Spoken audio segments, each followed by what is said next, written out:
Ayan, dahil sadyang malikhain ng aking mister, guys, gumawa nga siya ng, hindi ito rooftop, hindi simento yung tinaniman namin ito. Gumawa siya ng improvised na bubong para gawin naming garden. Ayan nga.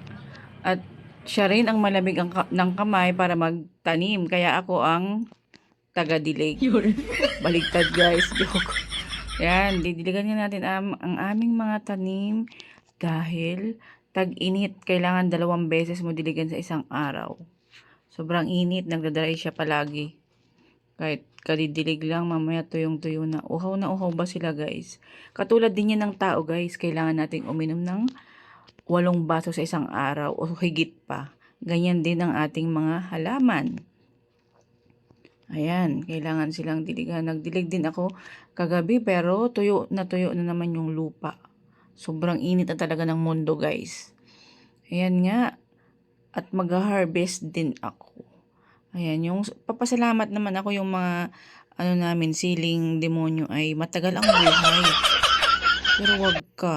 Nagpupunla kami, hindi sila tumutubo. Binigay lang yan sa amin nung suki namin sa Kadiwa. Ayan, yung talungan namin may bunga rin. 'Di ba? Kakatuwa. Dahil libre na at organic ang ating mga lulutuin. Ayan, may ulam na kami ngayon, guys. Katulad ng patula. Ayan.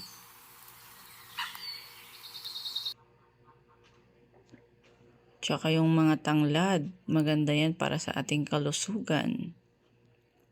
Ayan. I-harvest ko ngayong patula at malaki na sila. Pwede na silang ulamin, guys.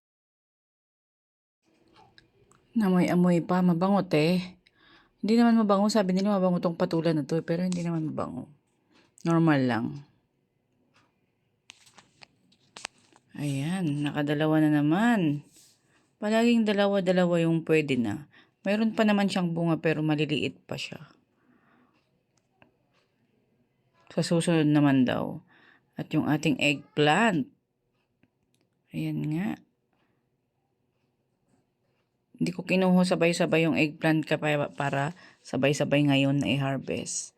Ayan, 3 yan na eggplant.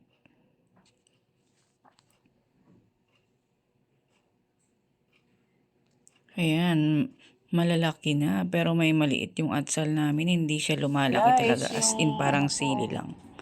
Yan na nga, guys, yung na-harvest ko at Tigas na tong talong. may ulamin tayo ngayon. Thank you for watching.